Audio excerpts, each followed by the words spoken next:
Now with the most local news, this is 8 News Now, live local now.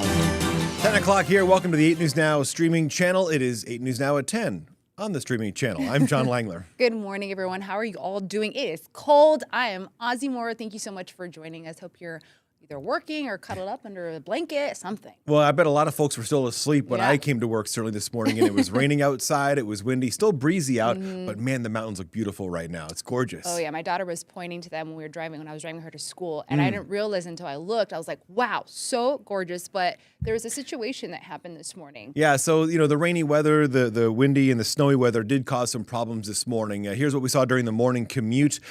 We saw that I-15 was shut down south of town heading to Prim because there were a bunch of car crashes on I-15 south around Nipton Road. It is now back reopened again.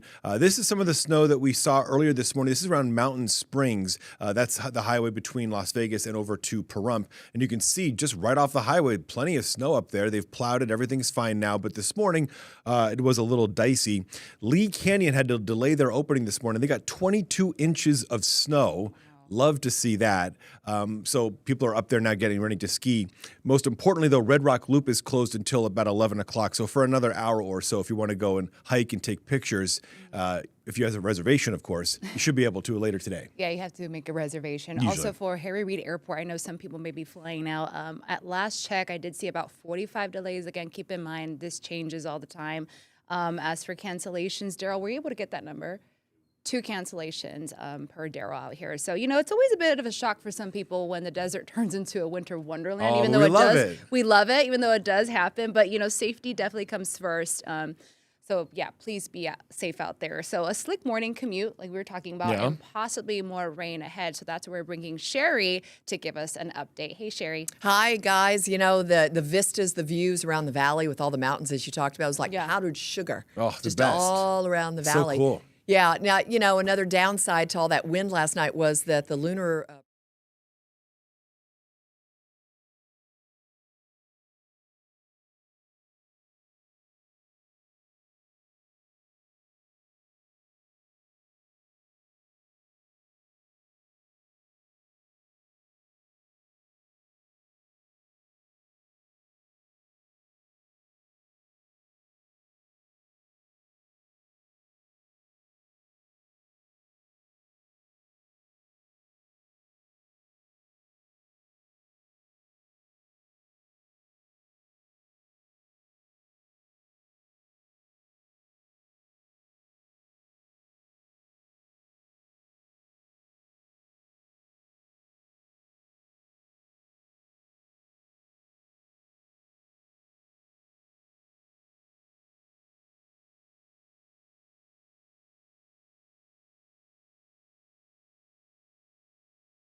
talk more about that, but the search continues for those skiers that were lost after an avalanche. So let's quickly, if we can finish the forecast, I'm just going to show you the numbers.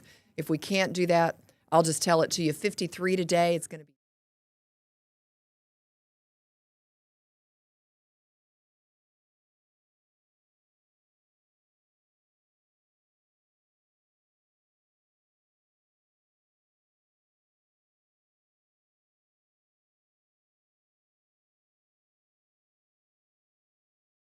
Just a reminder, that winter's not over. We're a month away from spring, so we got plenty of time to have warmer temps, you guys. I'm having fun, and I'm embracing this, and so are some plants. Well, fair enough. By the way, this does bring up the idea. We're talking about the snow around. Our favorite snow activity. It is our question of the day today. Be safe out there, of course. But Yes. our favorite snow activity, there is the list. Those all staying inside. Wow. It's gaining traction. Staying inside. Votes Yeah. keep changing. Have your say right now. Scan the QR code if you like. Tell us your favorite snow activity, skiing or snowboarding, sledding, ice skating, or staying inside. What happened to snowball fight? Yeah. What happened to that one? And making snow angels. Yeah, we missed the good ones. Well, we'll talk about certain kinds of snow angels a little bit later on here in the program, but have your say right now. We look And forward to dog hearing from you. sledding, John, that's yours. Yes, absolutely. The All the Iditarod, time. it's my bread and butter. Love that. Thank you, Sherry. Oh, Okay. Sherry, thank See you guys. Let's talk politics here this morning. Representative Congressman Stephen Horsford, the Democrat here in Las Vegas, is proposing the latest effort to remove taxes on tips, or this is called his Tip Improvement Act. The representative will talk about this later on today. What this does is eliminate the federal tipped minimum wage. It increases the deduction cap from $25,000 to $50,000 for joint returns.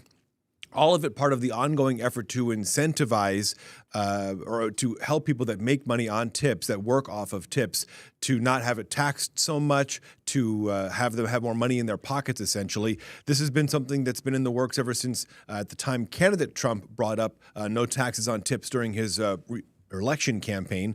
And Democrats have jumped on board in various degrees. And today, Representative Horsford will talk about his plans. Yeah, some lawmakers are also saying that the goal is to make sure that the rest of the country kind of follows the lead as well when it comes to this. Also, too, some of the workers say that this is a perfect way to help them out, and it makes common sense for them, especially with the cost of living so high. So that's what they're saying as well. Yeah. All right, let's talk about the summer slump. Well, a CEO is kind of shrugging that off, okay? So Caesars Entertainment releasing their earnings call. So the numbers were in a mixed bag. We're sort of a mixed bag, okay? Here's the thing. Caesars, the CEO, isn't panicking about this. We've also told you how there's been a drop in tourism and et cetera. So that's kind of the worry around that. So even though revenue for Las Vegas dropped nearly 5% for the year, Caesars, the company, has pulled in still a massive amount of money. So we're talking about $11.5 billion dollars. But this is all thanks to their regional casinos. The call kind of talked about the recent dip, like I told you, in tourism, but they're saying that it's a normal economic cycle, that this just happens. This is part of it, rather than a crisis that some people are calling this. So to keep people coming back, Caesars is kind of doubling down now when it comes to its renovations. So they're trying to upgrade a tower at the Caesars Hotel, at the Caesars Palace, They're rebranding the Cromwell as the Vanderpump Hotel. We also told you about that too during our newscast. And then turning the old Margaritaville into Category 10 with country star Luke Combs. So a lot of renovations being done here, especially during a slow period of time. This is something that they think is a great idea. Of course, Caesars is one of the main players on the Las Vegas Yeah. Strip. They own many of the resorts, operate many of the resorts up and down Las Vegas Boulevard. So you hear from CEO Tom Reeg talking about his outlook. Certainly more of a positive spin, that there's no concern, no crisis here. The numbers certainly suggest differently, but Caesars is trying to put a positive spin on what's been a Right. bit of a soft period for Las Vegas. Absolutely. Even though it's a bit shaky, like you said, these Yeah. renovations, they hope that it will bring more people back. Okay, have you been to Spy Ninjas?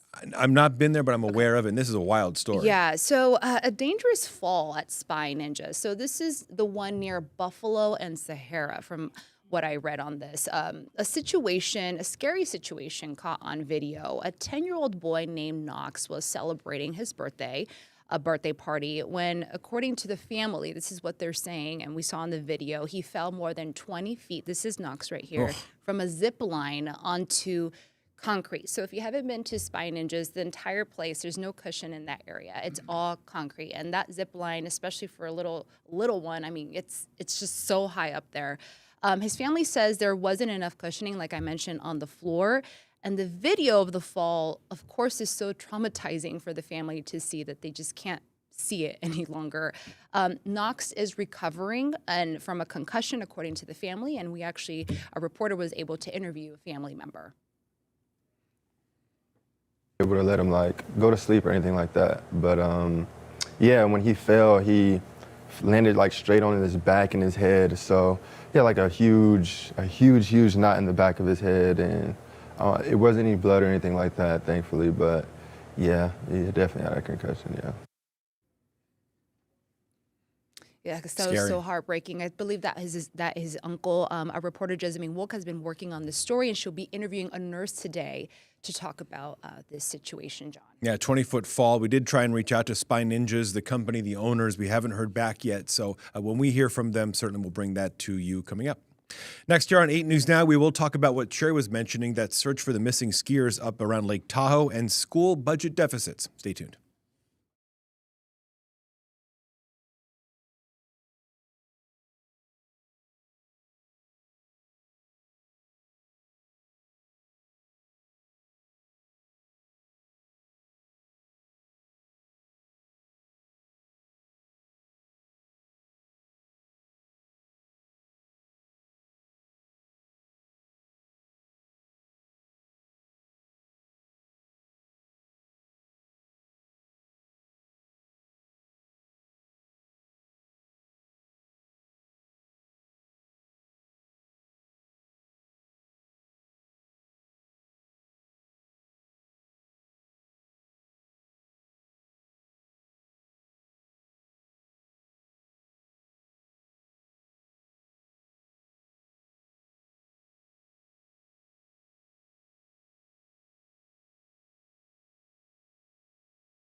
Hi, everyone. Thank you so much for joining us. Hope you're having a wonderful day, staying warm out there. I'm Ozzy Mora. This is John Langler. Thank you so much for being with us. We've been talking about the winter weather here that we saw in southern Nevada, the rain. We saw some of the mountains in the foothills and so forth. But obviously up north, up in Lake Tahoe, it's a serious situation. Yeah, you know, John, the conditions up there are brutal right now. Rescuers are currently in a race against time right now. Some reports up in Lake Tahoe. So some reports are saying 10 backcountry skiers, but we're also seeing 9 backcountry skiers are missing after an avalanche hit Tuesday near Castle Peak area. 6 others from that same group were hospitalized that we know of. The conditions, like I said, horrible. We're talking about close to 40 miles per hour. Of course, things always change with blizzard-like snow, as you can see. Incredibly dangerous for people to get up there, and rescue teams as well to even get up there if there's a situation like this happening. There was a high avalanche warning, according to forecasters, and I know Sherry mentioned that too, in place before the skiers went out. This is all according to the report. Officials are warning that more slides are likely to happen today into tomorrow. So usually Lake Tahoe every year receives an average of like 250 to 300 inches of snow. And I was also reading reports that snowboarders and skiers go missing in Lake Tahoe quite frequently. Well, and especially in this case, because Yeah. this was a group of about 15 skiers. They Yeah. had tour guides or guides with them, I should say, in the mountains. And they were planning to be in the mountains for a while. This wasn't a one and done deal. They were going to stay there 3 and days or camp. something, Yeah, right? they were going to camp when this unfortunate avalanche happened during the blizzard. As you mentioned, there's no trails back there. There's no ski patrol. This is backcountry stuff. This is hardcore backcountry skiing. And unfortunately, the conditions are making it very hard to get to these missing skiers near Castle Peak. So hopefully they find a way to get up there and get to where they are and locate them. A lot of times skiers have beacons in them. There's devices that help find them when they're Right. under snow, or there's pockets that can be created. But that's a really dire situation right now up in northern Nevada, up This near is a Lake popular Tahoe. area that Yeah, they it go is, to all the time, you know? Back here in southern Nevada, we'll talk politics again. Ethics complaint against Attorney General Aaron Ford, who, of course, is the Democrat running for governor as well. The Ethics Commission here in Nevada says it will now push forward with a complaint against Mr. Ford about issues around travel, fundraising on social media as well, using the AG's social media accounts. So the Ethics Commission will pursue the complaint that was filed by those who say he may have violated state ethics laws. There are two key items. The first, and this has been reported before, international trips that the Attorney General took around the world, obviously, that they were paid for by the Attorney General's Alliance. That's a nonpartisan group that is an organization of attorneys general around the country. Mr. Ford has addressed this before, saying it's a nonpartisan group. They paid for it. It's not a political deal. But that is one aspect of this ethics investigation. The other focuses on those social media accounts you're seeing right here. That is the official Twitter page, in that case, for the Attorney General's office, with a link, allegedly, to fundraising for his gubernatorial campaign. That would be a violation of the ethics law as well. So that is under investigation right now by the state. At the same time, of course, Mr. Ford has a primary in the Democratic side for the governor's race against Washoe County Commissioner Alexis Hill. So an ongoing ethics investigation here. We'll see where it goes. Yeah, political opponents are also using this information to question his fitness for office as well. All right, let's bring it back to CCSD. Now, we did tell you about the Clark County School District is facing a pretty hefty budget shortfall. We're talking about $50 million, okay? It's just to kind of keep you up to date with what's going on.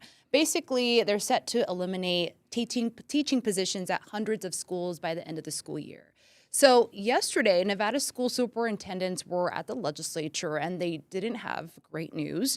CCSD, like I said, facing a major deficit, largely because student enrollment. We also told you about that. Students are just not enrolling, families. It's dropping. And while costs is also skyrocketing. So Superintendent Joe Ebert pointed out that they're seeing fewer kindergartners than they used to. Because Nevada, our state funds schools primarily per student, fewer kids means less money. So this has led to surplusing more than 1,200 employees from a recent report that I did, meaning they won't be in their current roles next year. So districts like Washoe and even Elko are also feeling the burn right now. Washoe already cutting actually 48 central jobs. I also spoke to several teachers in CCSD, and they're saying, you know, at their schools as well, they're taking on additional roles to kind of keep up. So a lot of changes, and it's a tough cycle. So if funding drops, it's even harder to provide that quality education that might attract families to our school district, John. It's been a constant budget crisis in K-12 education for years and years. This is different. There's just fewer students means less funding, and that's where that gap sort of develops. We'll see where it goes. Yeah. Much more 8 News Now at 10 after this.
Now with the most local news, this is 8 News Now, live local now. 8 News Now at 10 here on the streaming channel, the mighty and powerful, the one and only, Ozzy Mora. Yeah! And I'm John Langler, who's also mighty but not so powerful. You are. Let's get to our question of the day. We mentioned this at the beginning of the program here, talking about all the snow and the winter weather in our mountains. Always very cool to see it above Las Vegas. Daryl joining us this morning. Good morning, Daryl. Oh my goodness, look at the votes. Good morning. Wow. Yeah, no, the snow. Staying inside. We're all.